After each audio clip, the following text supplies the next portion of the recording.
তৃতীয় অধ্যায় বৃন্দাবনের বাইরে ভগবানের লীলাবিলাস। শ্লোক 1। উদ্ধব উবাচ ততঃ আগত্য পুরম স্বপিত্রশ্চিকীর্ষয়া শম্বলদেব সংযুতঃ নিপাত্য তুঙ্গাদ্রিপুയൂথনাথম হতম ব্যকর্ষদ্ব্যসুমোজসোর্ব্যাম। অনুবাদ।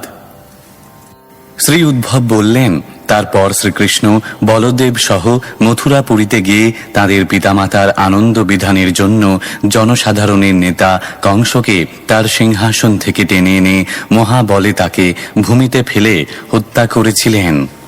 তাৎপর্য: এখানে কংস রাজের মৃত্যুর বর্ণনা সংক্ষেপে করা হয়েছে, কেননা এই সমস্ত লীলা বিস্তারিতভাবে বর্ণনা হয়েছে দশম স্কন্ধে। 16 বছর বয়সেই ভগবান তাঁর পিতামাতার সুযোগ্য পুত্র রূপে প্রমাণিত হয়েছিলেন। শ্রীকৃষ্ণ ও শ্রী বলদেব দুই ভাই বৃন্দাবন থেকে মথুরায় গিয়ে তাঁদের পিতামাতা বসুদেব ও দেবকীর নির্যাতনকারী মাতুলকে সংহার করেছিলেন। কংস ছিল এক মহা অসুর। বসুদেব ও দেবকী কখনো ভাবতে পারেননি যে কৃষ্ণ ও বলরাম সেই বিশাল ও অত্যন্ত শক্তিশালী শত্রুকে বধ করতে সক্ষম হবে। দুই ভাই যখন রাজসিংহাসনে উপবিষ্ট কংসকে আক্রমণ করেছিলেন, তখন তাদের পিতামাতা অত্যন্ত ভীত হয়েছিলেন। এখন হয়তো কংস তাদের পুত্রদের হত্যা করবে, যাকে তারা এতকাল ধরে নন্দ মহারাজের গৃহে লুকিয়ে রেখেছিলেন। ভগবানের পিতামাতা তাদের প্রতি বাৎসল্য স্নেহবশত গভীর বিপদের আশঙ্কা করেছিলেন এবং তারা প্রায় মূর্ছিত হচ্ছিলেন। কংসকে যে তিনি সত্যি সত্যি বধ করেছেন তা তাদের দেখাবার জন্য কৃষ্ণ ও বলরাম কংসের মৃতদেহ মাটিতে টেনে এনেছিলেন এবং এইভাবে তাদের আনন্দ বিধান করেছিলেন। শ্লোক 2। সান্দীপনে সকৃত প্রোক্তম ব্রহ্মাধীত্য সবিস্তরম তস্मै প্রাদাদ্বরম পুত্রম মৃতম পঞ্চজনোদরাৎ। অনুবাদ। তার গুরু সন্দীপনী মুনির কাছ থেকে কেবল একবার মাত্র শ্রবণ করে তিনি বিভিন্ন শাখা সমেত সমগ্র বেদ হৃদয়ঙ্গম করেছিলেন এবং তার গুরুদেবের প্রার্থনা অনুসারে তার পুত্রকে যমলোক থেকে ফিরিয়ে এনে তাকে উপহার দিয়েছিলেন।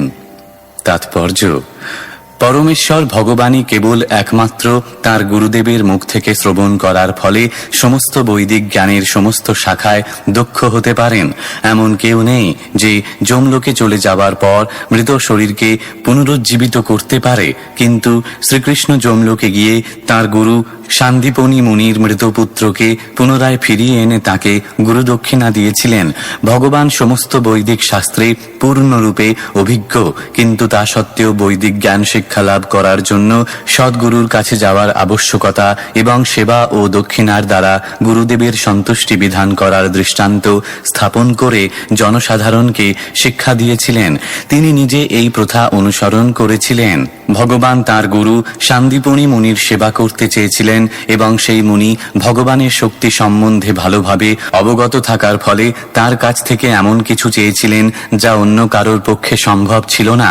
গুরুদেব চেয়েছিলেন যে তার মৃত পুত্রকে যেন তার কাছে ফিরিয়ে আনা হয় এবং ভগবান তার সেই অনুরোধ রক্ষা করেছিলেন।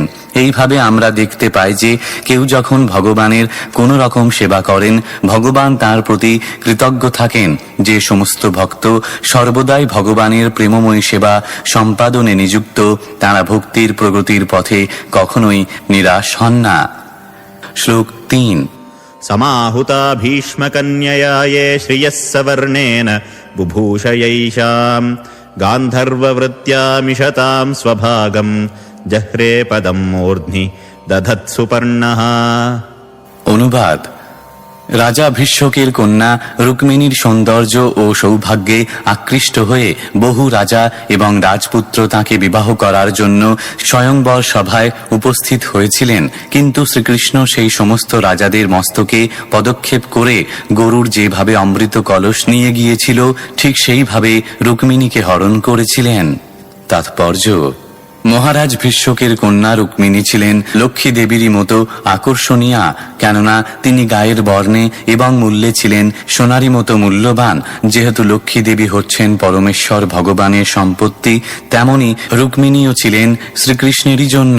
কিন্তু যদিও মহারাজ ভীষ্মক কৃষ্ণের সঙ্গে তার কন্যার বিবাহ দিতে চেয়েছিলেন, তবুও রুক্মিণীর জ্যেষ্ঠ ভ্রাতা শিশুপালকে তার বর রূপে নির্বাচিত করেছিল। রুক্মিণী পত্র লিখে শ্রীকৃষ্ণকে জানিয়েছিলেন তিনি যেন এসে শিশুপালের কবল থেকে তাকে উদ্ধার করে নিয়ে যান। তাই যখন বরযাত্রীদের নিয়ে বর শিশুপাল রুক্মিণীকে বিবাহ করার জন্য সেখানে আসে, তখন শ্রীকৃষ্ণ হঠাৎ সেখানে আবির্ভূত হয়ে সমবেত সমস্ত রাজপুত্রদের মস্তকে পদক্ষেপ করে ঠিক যেভাবে গরুর অসুরদের হস্ত থেকে অমৃত হরণ করেছিল, সেইভাবে রুক্মিণীকে হরণ করেছিলেন। এই ঘটনাটি বিস্তারিতভাবে দশম স্কন্ধে বর্ণিত হবে। শ্লোক 4।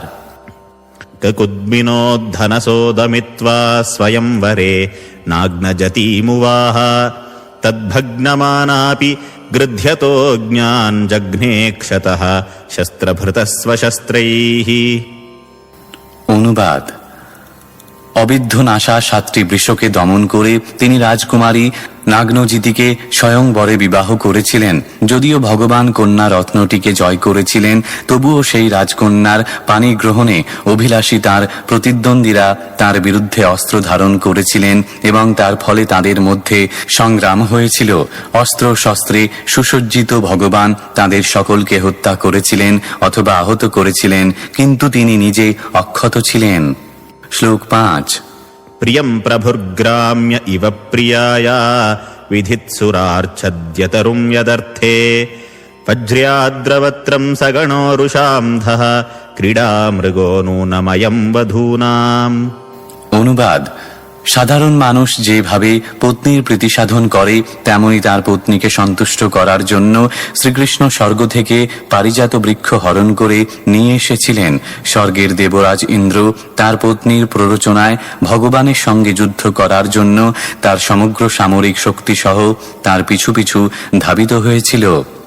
তাৎপর্য: এক সময় ভগবান শ্রীকৃষ্ণ দেবমাতা অদিতিকে একটি কর্ণকুণ্ডল উপহার দেওয়ার জন্য স্বর্গে গিয়েছিলেন। তার পত্নী সত্যভামাও তার সঙ্গে গিয়েছিলেন। স্বর্গে পারিজাত নামক একটি বিশেষ ফুলের গাছ রয়েছে, যা কেবল স্বর্গলোকেই পাওয়া যায়, এবং সত্যভামা সেই গাছটি পেতে ইচ্ছা করেন। তার পত্নীকে সন্তুষ্ট করার জন্য একজন সাধারণ পতির মতো ভগবান সেই বৃক্ষটি নিয়ে আসেন এবং তার ফলে বজ্রপাণি ইন্দ্র অত্যন্ত ক্রুদ্ধ হয়।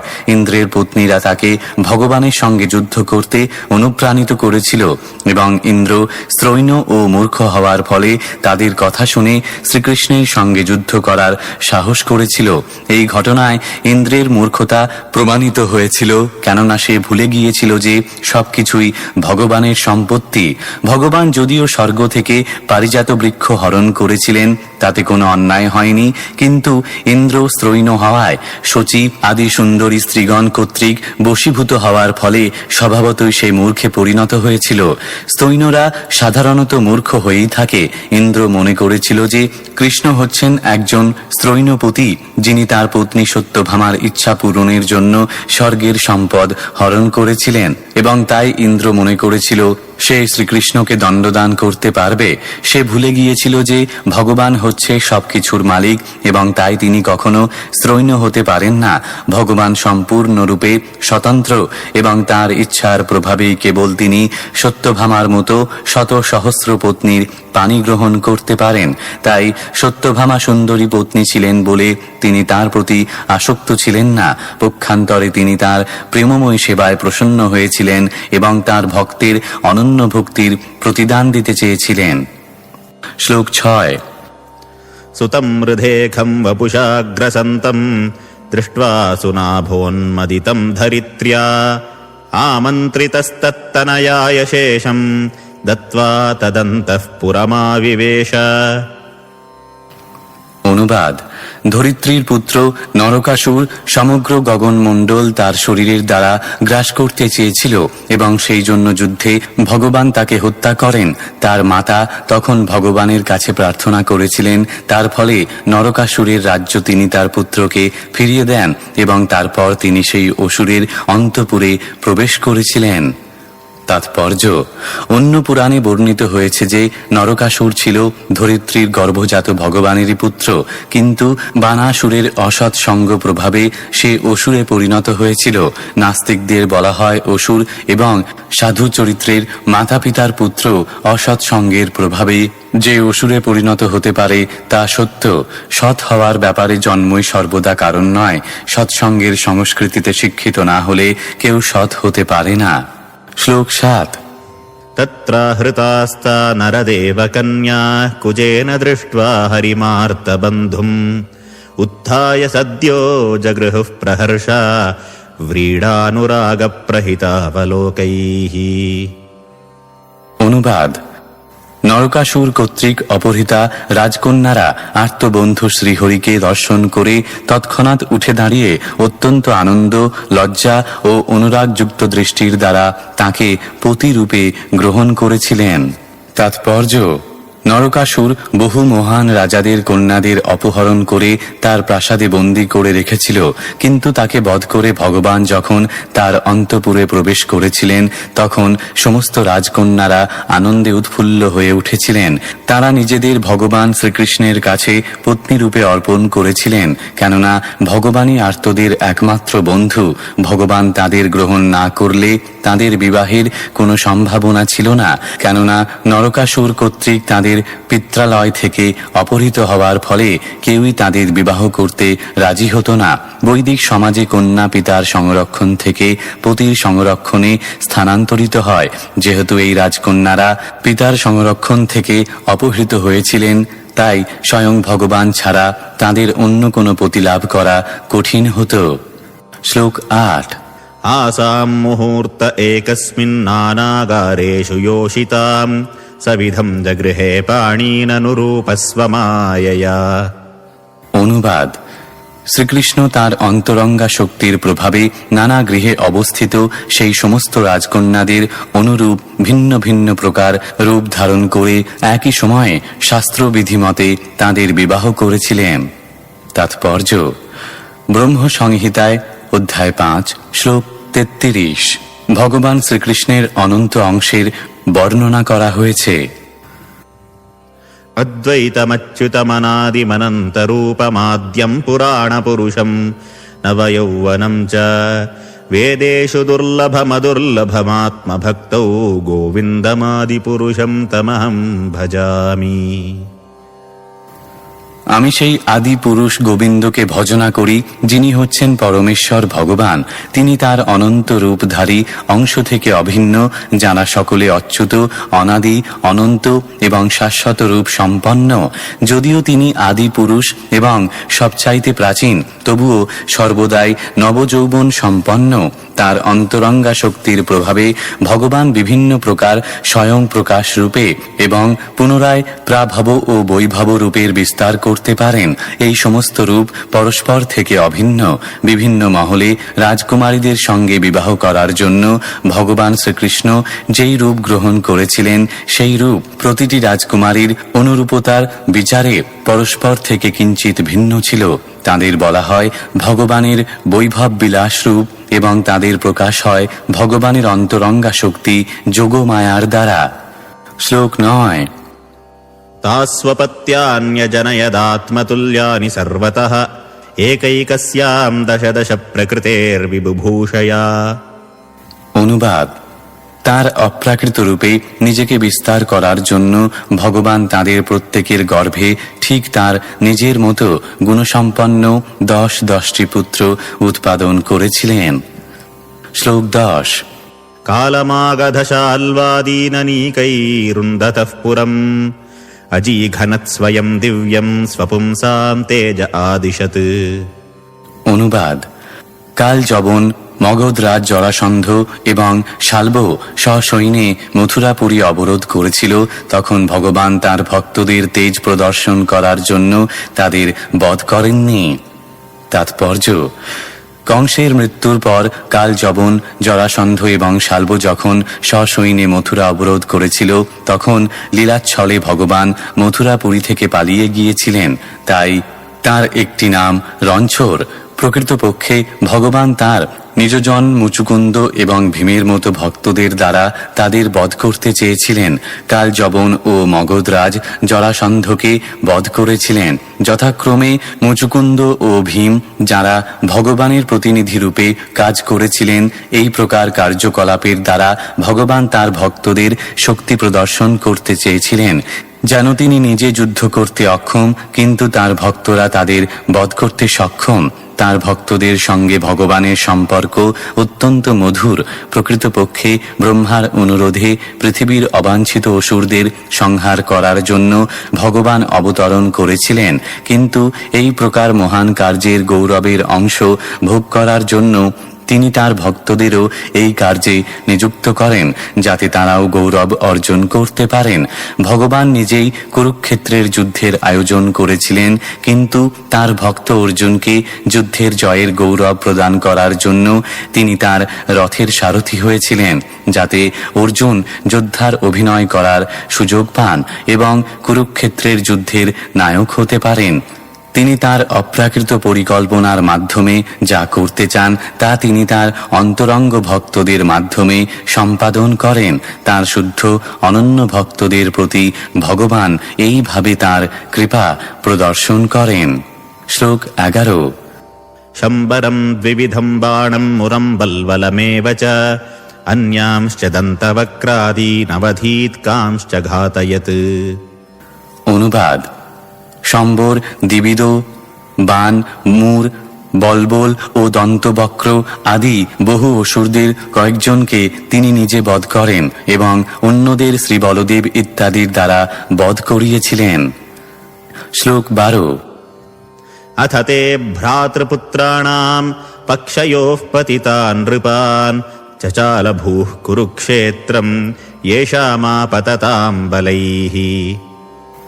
অনুবাদ: হে বিদুর, তারপর কুরুক্ষেত্রের যুদ্ধে আপনার ভ্রাতুষ্পুত্রদের পক্ষপাতী হয়ে আগত সেই সমস্ত রাজাদেরও ভগবান বিনাশ করেছিলেন। সেই সমস্ত রাজারা এত শক্তিশালী ছিল যে যুদ্ধক্ষেত্রে তাদের পদক্ষেপে পৃথিবী কম্পিত হয়েছিল। শ্লোক 13। सकर्णदुःशासनसौ बलानां कुमन्त्रपाकेन हतश्रियायुषम् सुयोधनं सानुचरं शयानं भग्नोरुमूर्व्यां नननन्द पश्यन्। অনুবাদ: কর্ণ দুঃশাসন ও সৌবলের কুমন্ত্রণায় দুর্যোধন হতশ্রী এবং হতায়ু হয়েছিল। তার অনুচর বর্গ সহ সে যখন ভগ্ন উরু হয়ে ভূমিতে লুটাচ্ছিল, শ্রীকৃষ্ণ সেইভাবে তাকে দর্শন করে আনন্দিত হননি। তাৎপর্য: যদিও ভগবান অর্জুনের পক্ষে অবলম্বন করেছিলেন এবং ভীমকে উপদেশ দিয়েছিলেন কিভাবে যুদ্ধ করার সময় দুর্যোধনের উরু ভঙ্গ করতে হবে, তবুও ধৃতরাষ্ট্রের জ্যেষ্ঠ পুত্র দুর্যোধনের পতনে ভগবান আনন্দিত হননি। ভগবান যদিও দুষ্কৃতকারীদের দণ্ডদান করতে বাধ্য হন, তবুও এই প্রকার দণ্ডদান করে তিনি সুখ অনুভব করেন না, কেননা সমস্ত জীবেরা হচ্ছে তার বিভিন্ন অংশ। দুষ্কৃতকারীদের কাছে তিনি বজ্র থেকেও কঠোর এবং তার অনুগতদের কাছে তিনি কুসুমের থেকেও কোমল। দুষ্কৃতকারীরা অসৎ সঙ্গ ও কুমন্ত্রণার প্রভাবে পথভ্রষ্ট হয়, যা ভগবানের প্রতিষ্ঠিত নীতি ও নির্দেশের বিরোধী, এবং তাই তারা দণ্ডনীয় হয়। সুখী হওয়ার নিশ্চিত পন্থা হচ্ছে ভগবানের নির্দেশ অনুসারে জীবনযাপন করা এবং কখনো তার দ্বারা স্থাপিত বিধির লঙ্ঘন না করা, যা মায়ামুগ্ধ জীবদের জন্য বেদ ও পুরাণে নিরূপিত হয়েছে। শ্লোক 14। कियान् भुवोऽयं क्षपितोरुभारो यद्रोणभीष्मार्जुनभीममूलैः अष्टादशाक्षौहिणिको मदंशैरास्ते बलं दुर्विहशं यदूनाम्। অনুবাদ: দ্রোণ, ভীষ্ম, অর্জুন এবং ভীমের সহায়তায় ১৮ অক্ষহিনী যুক্ত পৃথিবীর বিশাল ভার হরণ হয়েছে, কিন্তু তা সত্ত্বেও আমার থেকে উৎপন্ন যদু বংশের মহাভার এখনো বর্তমান, যা পৃথিবীর পক্ষে অত্যন্ত দুর্বিষহ হতে পারে। তাৎপর্য: লোকেরা অনেক সময় বলে যে জনসংখ্যা বৃদ্ধি পাওয়ার ফলে পৃথিবী অত্যন্ত ভারাক্রান্ত হয় এবং তখন যুদ্ধ বিগ্রহ দ্বারা বিনাশকার্য সংগঠিত হয়। সেই ধারণাটি ভ্রান্ত। জনসংখ্যা বৃদ্ধি পাওয়ার ফলে পৃথিবী কখনো ভারাক্রান্ত হয় না। পৃথিবীর উপর বিশাল পর্বত সমূহে ও সমুদ্রে মানুষদের থেকে অধিক সংখ্যক জীব রয়েছে এবং তার ফলে পর্বত ও সমুদ্র কখনো ভারাক্রান্ত হয় না। যদি পৃথিবীর পৃষ্ঠে সমস্ত জীবের সংখ্যা গণনা করা হয়, তাহলে নিশ্চিতভাবে দেখা যাবে যে মানুষদের সংখ্যা সমস্ত প্রাণীদের সংখ্যার শতকরা ৫ ভাগও নয়। যদি মানুষের জন্মের হার বাড়তে থাকে, তাহলে সেই অনুপাতে অন্যান্য জীবদের জন্মের হারও বাড়তে থাকবে। পশু, জলচর, পক্ষী ইত্যাদি নিম্ন স্তরের প্রাণীদের জন্মের হার মানুষদের থেকে অনেক অধিক। ভগবানের ব্যবস্থাপনায় পৃথিবীতে সমস্ত জীবের আহারের পর্যাপ্ত আয়োজন রয়েছে এবং যদি জীবের সংখ্যা বৃদ্ধি পায়, তাহলে তিনি অধিক আহারের আয়োজন করতে পারেন। তাই জনসংখ্যা বৃদ্ধি পাওয়ার ফলে পৃথিবীর ভারাক্রান্ত হওয়ার কোনো প্রশ্নই ওঠে না। পৃথিবী ভারাক্রান্ত হয় ধর্মগ্লানির ফলে, অর্থাৎ ভগবানের নির্দেশ অনুসরণ না করার ফলে। ভগবান পৃথিবীতে আবির্ভূত হয়েছিলেন দুষ্কৃতকারীদের দমন করার জন্য, জনসংখ্যা বৃদ্ধি কমানোর জন্য নয়, যা জড়বাদী অর্থনীতিবিদেরা ভ্রান্তিবশত বলে থাকে। ভগবান শ্রীকৃষ্ণ যখন অবতীর্ণ হয়েছিলেন, তখন ভগবানের ইচ্ছার বিরুদ্ধাচরণকারী দুষ্টদের সংখ্যা অত্যন্ত বৃদ্ধি পেয়েছিল।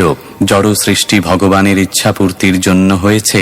ভগবানের ইচ্ছা যে সমস্ত বদ্ধ জীবেরা তাঁর রাজ্যে প্রবেশ করার যোগ্য নয়, সেই সমস্ত জীবদের সেই চিন্ময় জগতে প্রবেশ করবার যোগ্যতা লাভের জন্য তাদের অবস্থার পরিবর্তনের সুযোগ দেওয়া। জড় সৃষ্টির সমস্ত আয়োজনের উদ্দেশ্য হচ্ছে বদ্ধ জীবদের ভগবানের রাজ্যে প্রবেশ করার সুযোগ প্রদান করা এবং ভগবানের প্রকৃতি সমস্ত জীবদের ভরণ পোষণের জন্য যথেষ্ট আয়োজন করে রেখেছে। তাই পৃথিবীতে জনসংখ্যা বৃদ্ধি পেলেও সেই সমস্ত মানুষেরা যদি দুষ্কৃতকারী না হয়ে ভগবৎ ভক্ত হয়, তাহলে তা পৃথিবীর কাছে ভার না হয়ে আনন্দের উৎস হয়। ভার দুই প্রকার: পশুর ভার এবং প্রেমের ভার। পশুর ভার অসহ্য হয়, কিন্তু প্রেমের ভার আনন্দদায়ক।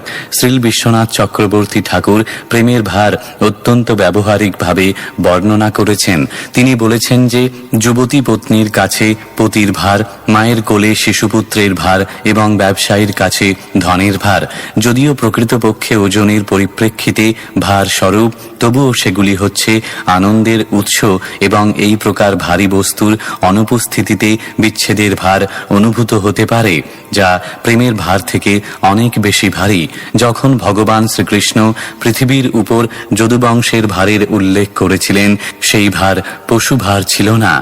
ভগবান শ্রীকৃষ্ণ থেকে উৎপন্ন তার পরিবারের সদস্যদের সংখ্যা কয়েক লক্ষ ছিল এবং অবশ্যই তার ফলে পৃথিবীর জনসংখ্যা প্রবলভাবে বৃদ্ধি পেয়েছিল। কিন্তু যেহেতু তারা ছিলেন ভগবানের অংশ, তাই তারা সকলেই ছিলেন পৃথিবীর পক্ষে মহান আনন্দের উৎস।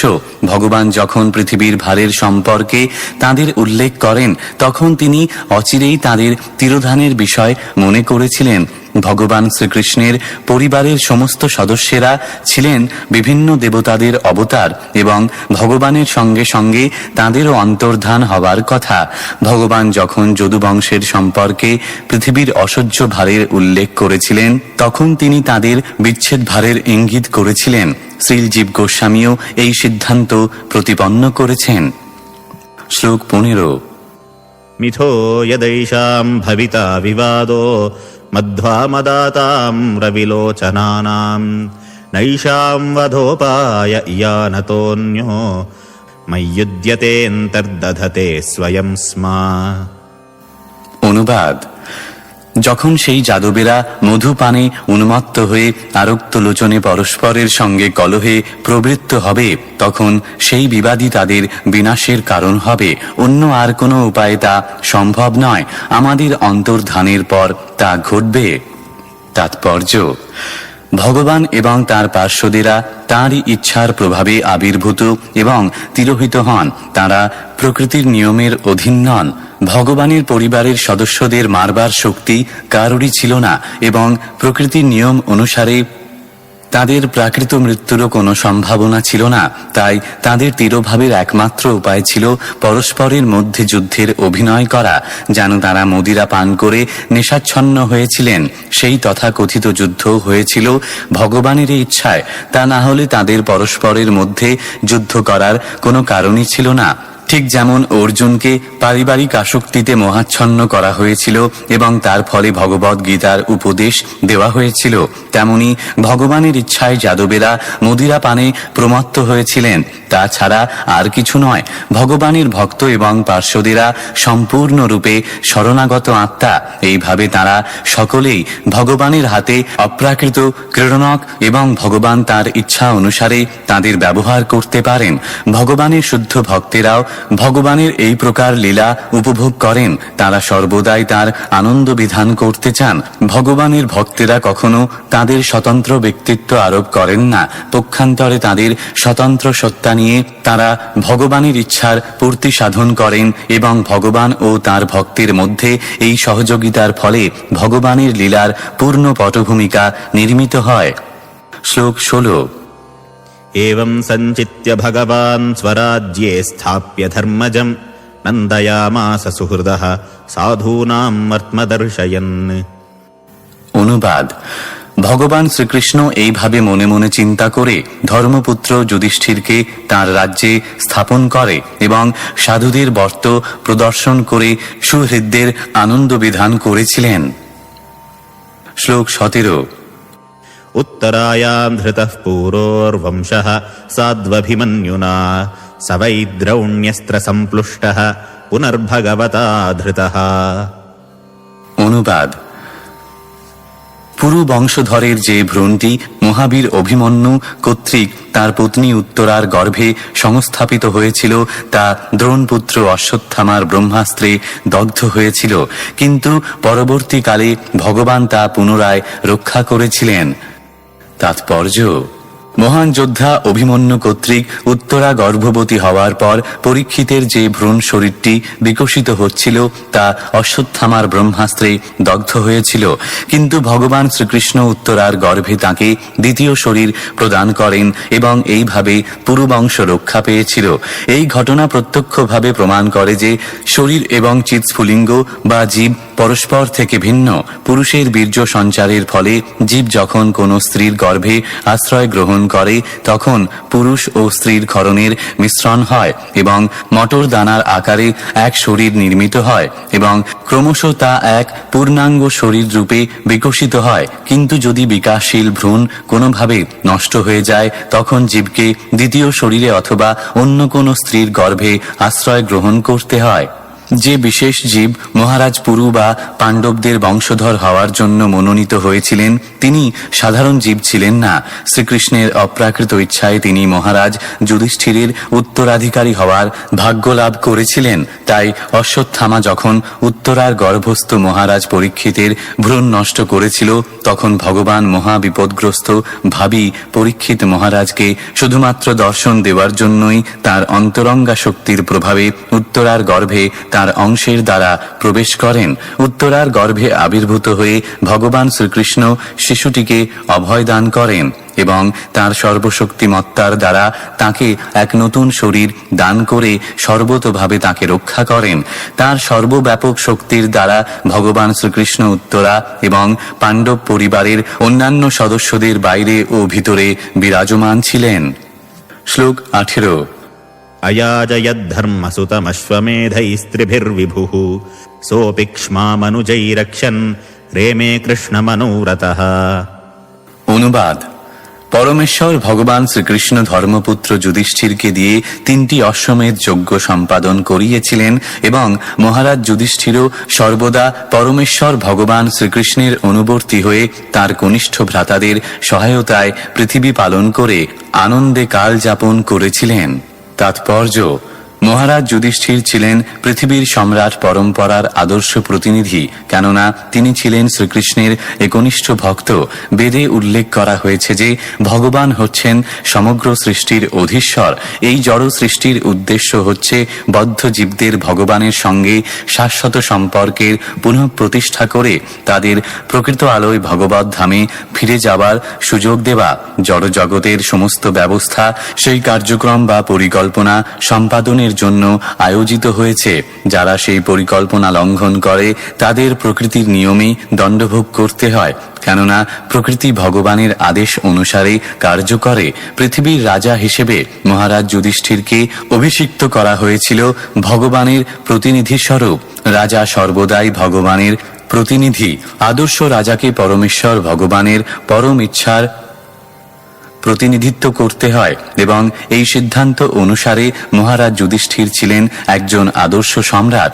মহারাজ যুধিষ্ঠির এবং পরীক্ষিত মহারাজের মতো তার উপযুক্ত উত্তরাধিকারীদের রাজত্বকালে প্রকৃতির পূর্ণ সহযোগিতায় রাজা ও প্রজা উভয়েই সুখী ছিলেন এবং নাগরিকদের সুরক্ষা ও স্বাভাবিক জীবনের আনন্দ সকলের পক্ষেই সুলভ ছিল। শ্লোক 19।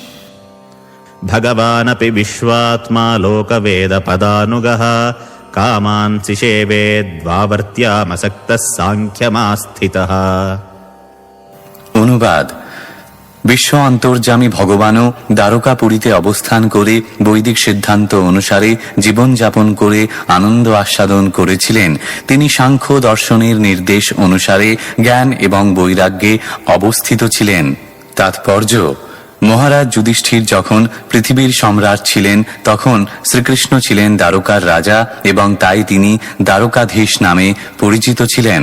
অন্যান্য অধীনস্থ রাজাদের মতো তিনিও মহারাজ যুধিষ্ঠিরের সাম্রাজ্যের অন্তর্গত ছিলেন।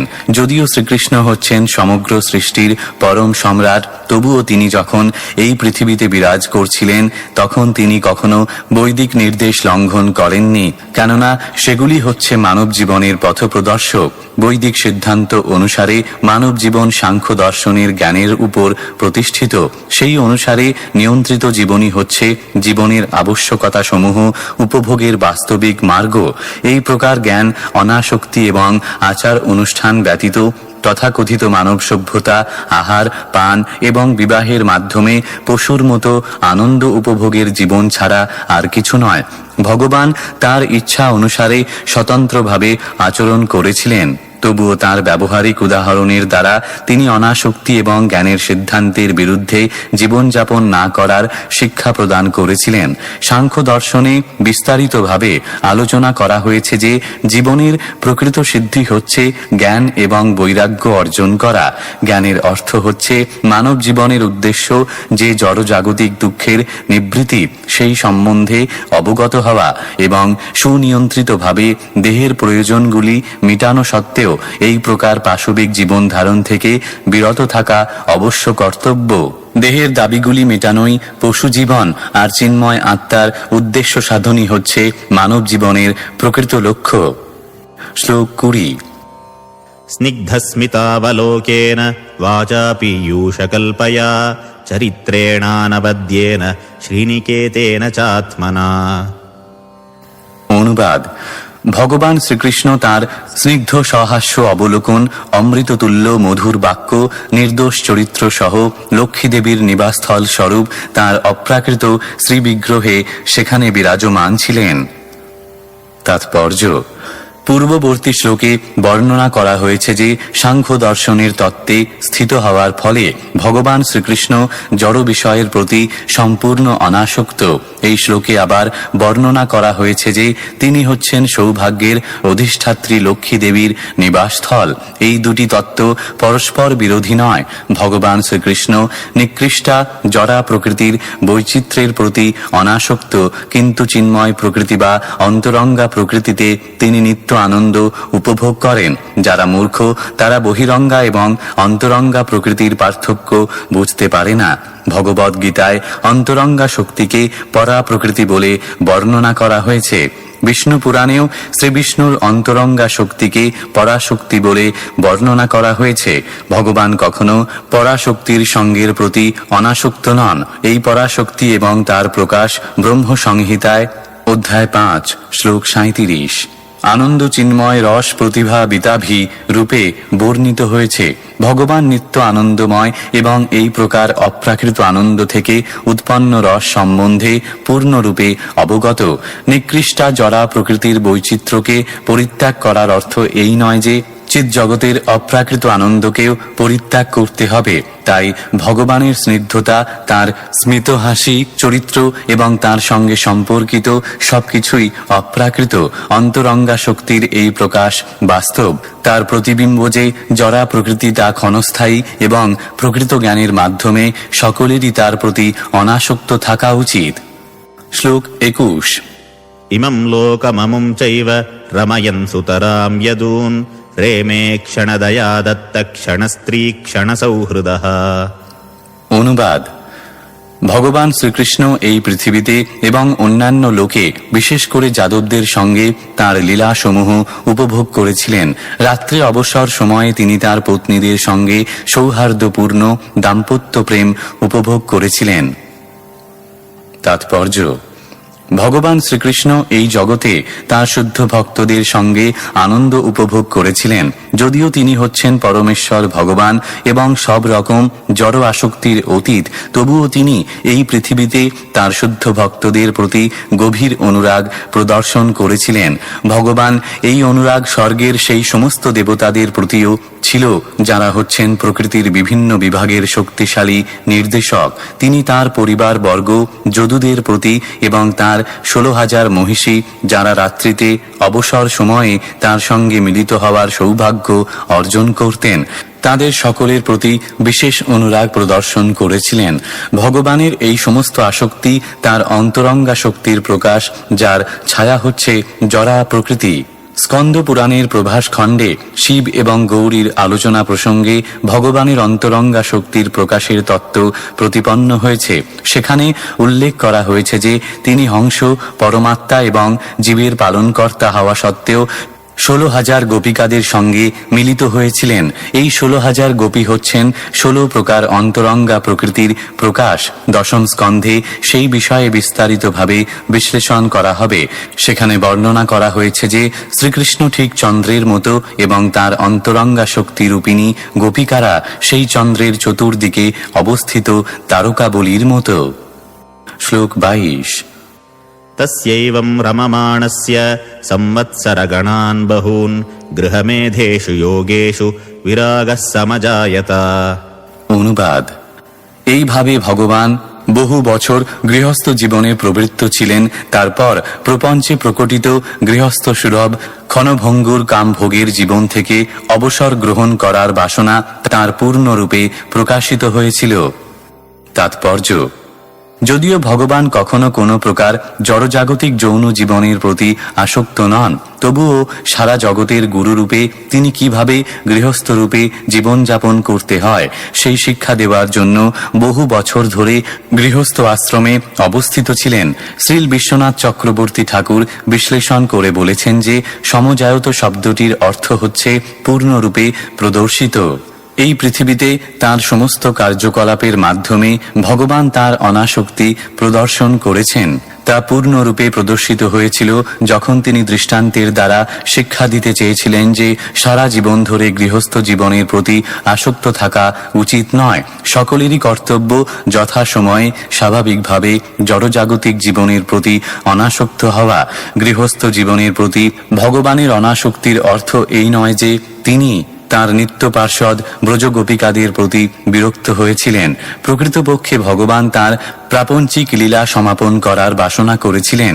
ভগবান রুক্মিণী প্রমুখ তার নিত্য পার্ষদ লক্ষ্মী দেবীর প্রেমময়ী সেবার প্রতি কখনো বিরক্ত হতে পারেন না, যে সম্বন্ধে ব্রহ্ম সংহিতায় অধ্যায় 5 শ্লোক 29 বর্ণনা করা হয়েছে। লক্ষ্মী সহস্র শত সম্ভ্রম সেব্য মানম। শ্লোক 23 দৈবাধীনেষু কামেষু দৈবাধীনঃ স্বয়ং পুমান কো বিশ্রম্ভেত যোগেন যোগেশ্বর মনোরতঃ।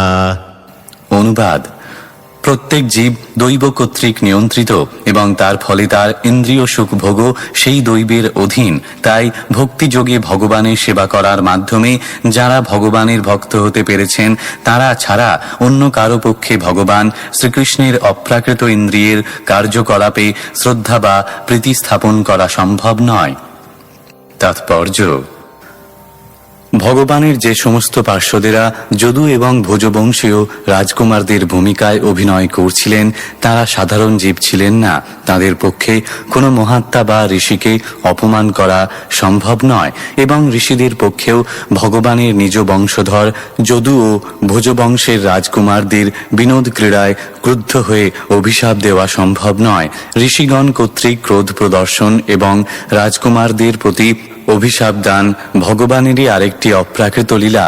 রাজকুমারদের এইভাবে অভিশাপ দেওয়া হয়েছিল যাতে সকলে বুঝতে পারেন ভগবানের বংশধরেরা পর্যন্ত যাদের জড়া প্রকৃতির কোনো কার্যকলাপই বিনাশ করতে পারে না তারাও ভগবানের মহান ভক্তদের খুব ভাজন হতে পারেন। তাই সবসময় অত্যন্ত সাবধান থাকা উচিত যে ভগবানের ভক্তের চরণে যাতে কোনো রকম অপরাধ না হয়ে যায়। শ্লোক 25। ततः कतिपयैर्मासैः वृष्णिभोजान्धकादयः ययुः प्रभासं संहृष्टा रथैर्देवविमोहिताः। অনুবাদ: তার কয়েক মাস পর শ্রীকৃষ্ণ কর্তৃক বিমোহিত হয়ে দেবতাদের অবতার বৃষ্ণি, ভোজ এবং অন্ধকার বংশীয়েরা মহা আনন্দে তাদের রথে চড়ে প্রভাস তীর্থে গিয়েছিলেন। কিন্তু যারা ছিলেন ভগবানের নিত্য ভক্ত তারা দ্বারকাতেই ছিলেন। শ্লোক 26। तत्र स्नात्वा पितॄन् देवान् ऋषींश्चैव तदम्भसा तर्पयित्वाथ विप्रेभ्यो गावो बहुगुणा ददुः। অনুবাদ: সেখানে গিয়ে তারা সকলে স্নান করেছিলেন এবং সেই তীর্থের জল দিয়ে পূর্বপুরুষ দেবতা ও ঋষিদের সন্তুষ্টি বিধানের জন্য তর্পণ করেছিলেন। তারপর তারা রাজকীয়ভাবে ব্রাহ্মণদের বহু গাভী দান করেছিলেন। তাৎপর্য: ভগবানের ভক্তদের মধ্যে বিভিন্ন স্তর রয়েছে, মুখ্যত নিত্যসিদ্ধ এবং সাধনসিদ্ধ। নিত্যসিদ্ধ ভক্তেরা ভগবানের ইচ্ছা অনুসারে কোনো বিশেষ উদ্দেশ্য সাধনের জন্য এই ধরাতলে অবতীর্ণ হলেও তারা কখনো জড় পরিবেশে অধঃপতিত হন না। সাধনসিদ্ধ ভক্তদের বদ্ধজীবদের মধ্য থেকে মনোনয়ন করা হয়। সাধনসিদ্ধ ভক্তেরাও আবার মিশ্র এবং শুদ্ধ এই দুই ভাগে বিভক্ত। মিশ্র ভক্তেরা কখনো কখনো সকাম কর্মে উৎসাহশীল হন অথবা মনোধর্ম প্রসূত জ্ঞানের প্রতি আসক্ত হন। শুদ্ধ ভক্তেরা সমস্ত মিশ্রণ থেকে মুক্ত এবং তারা তাদের অবস্থা ও পরিস্থিতি নির্বিশেষে সর্বতভাবে ভগবানের সেবায় মগ্ন থাকেন। ভগবানের শুদ্ধ ভক্তেরা কখনো ভগবানের সেবা ত্যাগ করে তীর্থ ভ্রমণে উৎসাহী হন না। এই যুগে একজন মহান ভগবত ভক্ত শ্রীল নরোত্তম দাস ঠাকুর গেয়েছেন, তীর্থযাত্রা পরিশ্রম বৃথাই কেবল মনের ভ্রম, সর্বসিদ্ধি গোবিন্দচরণ। যে শুদ্ধ ভক্ত ভগবানের প্রেমময় সেবার ফলে সম্পূর্ণরূপে তৃপ্ত হয়েছেন তার বিভিন্ন তীর্থস্থানে ভ্রমণের কোনো আবশ্যকতা নেই। কিন্তু যারা ততটা উন্নত নয় তাদের তীর্থযাত্রা এবং নিয়মিতভাবে আচার অনুষ্ঠান পালন করার প্রয়োজনীয়তা রয়েছে। যদুবংশীয় যে সমস্ত রাজকুমারেরা প্রভাস তীর্থে গিয়েছিলেন তারা তীর্থস্থানে নির্ধারিত সমস্ত কর্তব্য সম্পাদন করেছিলেন এবং তাদের পুণ্যকর্মের ফল পিতৃপুরুষ ও অন্যান্যদের উদ্দেশ্যে অর্পণ করেছিলেন। প্রকৃতপক্ষে প্রতিটি মানুষই ভগবান, দেবতা, ঋষি, অন্যান্য জীব, রাজা, পিতৃপুরুষ ইত্যাদির কাছে অনেক প্রকার উপকারের জন্য ঋণী। তাই প্রত্যেক ব্যক্তির এই ঋণ শোধ করার দায়িত্ব রয়েছে। যে সমস্ত যাদবেরা প্রভাস তীর্থে গিয়েছিলেন ভূমি, স্বর্ণ এবং পুষ্ট গাভী রাজকীয়ভাবে দান করার মাধ্যমে তারা তাদের কর্তব্য সম্পাদন করেছিলেন সেই কথা নিম্নলিখিত শ্লোকে বর্ণিত হয়েছে। শ্লোক 27। हिरण्यं रजतं शय्यां वासांस्य जिनकम्बलान् यानं रथानि भान् कन्या धरां वृत्तिकरीमपि। অনুবাদ: ব্রাহ্মণদের কেবল সুপুষ্ট গাভী দান করা হয়নি, তাদের স্বর্ণ মুদ্রা, রজত, শয্যা, বস্ত্র, মৃগচর্ম, কম্বল, রথ, হাতি, ঘোড়া, কন্যা এবং জীবিকা নির্বাহের জন্য পর্যাপ্ত ভূমিও দান করা হয়েছিল। তাৎপর্য: ব্রাহ্মণদের উদ্দেশ্যে এই সমস্ত দান করা হয়েছিল যারা পারমার্থিক এবং ভৌতিক উভয় দৃষ্টিতেই সমাজের কল্যাণের জন্য পূর্ণরূপে যুক্ত। বেতনভোগী সেবকদের মতো ব্রাহ্মণেরা এই সেবা করতেন না, কিন্তু সমাজ তাদের সমস্ত আবশ্যকতাগুলি পূরণ করত। যে সমস্ত ব্রাহ্মণদের বিবাহ করার ব্যাপারে অসুবিধা ছিল তাদের জন্য কন্যা দান করার ব্যবস্থা ছিল। সেই জন্য ব্রাহ্মণদের কোনো রকম অর্থনৈতিক সমস্যা ছিল না। ক্ষত্রিয় রাজা ও ধনী বৈশ্যেরা তাদের সমস্ত আবশ্যকতা পূরণ করতেন এবং তার বিনিময়ে ব্রাহ্মণেরা সমগ্র সমাজের উন্নতি সাধনের জন্য সম্পূর্ণরূপে নিয়োজিত থাকতেন। এইভাবে সমাজের বিভিন্ন বর্ণের মানুষেরা পরস্পরের সঙ্গে সহযোগিতা করতেন। যখন ব্রাহ্মণ বর্ণের মানুষেরা ব্রাহ্মণোচিত গুণাবলী না থাকা সত্ত্বেও সমাজ কর্তৃক পুষ্ট হয়ে দায়িত্ববিহীন হয়ে পড়ে, তখন তারা অধঃপতিত হয়ে ব্রহ্মবন্ধু অর্থাৎ অযোগ্য ব্রাহ্মণে পরিণত হয়। তার ফলে সমাজের অন্য বর্ণের মানুষেরাও ক্রমশ প্রগতিশীল সমাজ জীবন থেকে অধঃপতিত হয়। ভগবদ্গীতার বর্ণনা অনুসারে ভগবান গুণকর্ম অনুসারে 4টি বর্ণ সৃষ্টি করেছেন, জন্ম অনুসারে করেননি, যা বর্তমান অধঃপতিত সমাজ ভ্রান্তভাবে দাবি করে। শ্লোক 28। अन्नं चोरुरसं तेभ्यो दत्त्वा भगवदर्पणम् गोविप्रार्थासवः शूराः प्रणेमुर्भुवि मूर्धभिः। অনুবাদ: তারপর তারা সেই সমস্ত ব্রাহ্মণদের ভগবানকে নিবেদিত অত্যন্ত সুস্বাদু খাদ্যদ্রব্য নিবেদন করে মস্তক দ্বারা ভূমি স্পর্শ করে তাদের প্রণাম করেছিলেন। সেই সমস্ত যাদবেরা গাভী এবং ব্রাহ্মণদের রক্ষা করার মাধ্যমে পরিপূর্ণ আদর্শ জীবন যাপন করেছিলেন। তাৎপর্য: প্রভাস তীর্থে যদুবংশীয়রা যেভাবে আচরণ করেছিলেন তা ছিল অতি উন্নত সংস্কৃতি সম্পন্ন এবং মানব জীবনের পূর্ণতার আদর্শ। মানব জীবনের পূর্ণতা লাভ হয় 3টি আদর্শ অনুসরণ করার ফলে: গোরক্ষা, ব্রহ্মণ্য, সংস্কৃতির পালন এবং সর্বোপরি ভগবানের শুদ্ধ ভক্ত হওয়া। ভগবানের শুদ্ধ ভক্ত না হলে মানব জীবনের পূর্ণতা সাধিত হয় না। মানব জীবনের পূর্ণতা হচ্ছে চিৎজগতে উন্নীত হওয়া, যেখানে জন্ম নেই, মৃত্যু নেই, জরা নেই এবং ব্যাধিও নেই। এইটি হচ্ছে মানব জীবনের পূর্ণতার সর্বোচ্চ লক্ষ্য। এই লক্ষ্য ব্যতীত তথাকথিত সুখ স্বাচ্ছন্দ্য বিধানের যত রকম জাগতিক উন্নতি সাধন করা হোক না কেন, তা কেবল মানব জীবনের ব্যর্থতায় আনয়ন করবে।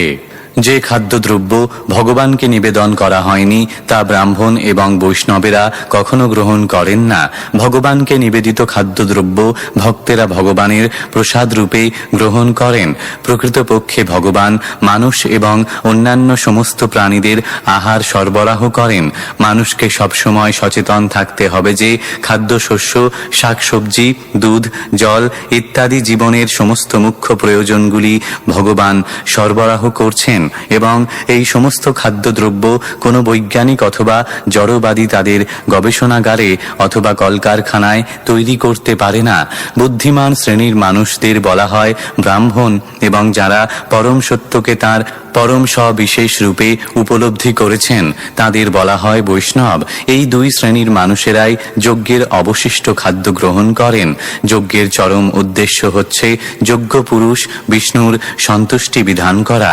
ভগবদ গীতায় অধ্যায় 3 শ্লোক 13 বলা হয়েছে যে যিনি যজ্ঞের অবশিষ্ট খাদ্যদ্রব্য আহার করেন তিনি সমস্ত পাপ থেকে মুক্ত হন।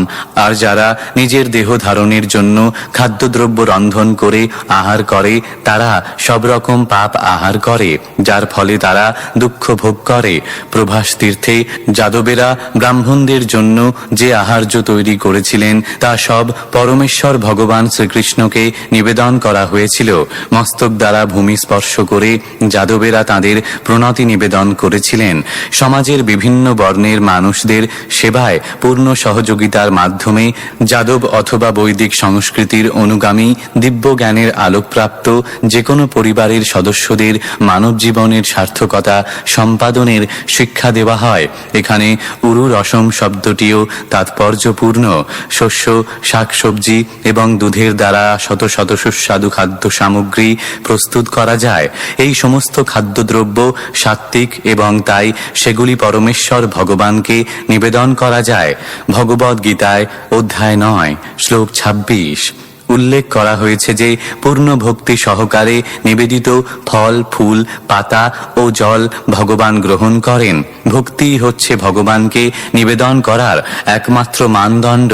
ভগবান প্রতিশ্রুতি দিয়েছেন যে ভক্ত কর্তৃক নিবেদিত এই প্রকার খাদ্যদ্রব্য তিনি অবশ্যই গ্রহণ করেন। অতএব সর্বতোভাবে বিচার করে দেখা যায় যে যাদবেরা ছিলেন পূর্ণরূপে শিক্ষিত সভ্য ব্যক্তি এবং তারা যে ব্রাহ্মণ ঋষিগণ কর্তৃক অভিশপ্ত হয়েছিলেন তা কেবল ভগবানের ইচ্ছার ফলে। এই সমগ্র ঘটনাটি সকলকে সাবধান করে দেয় যে ব্রাহ্মণ এবং বৈষ্ণবদের সঙ্গে কখনো অনুচিত বা লঘু আচরণ করা উচিত নয়।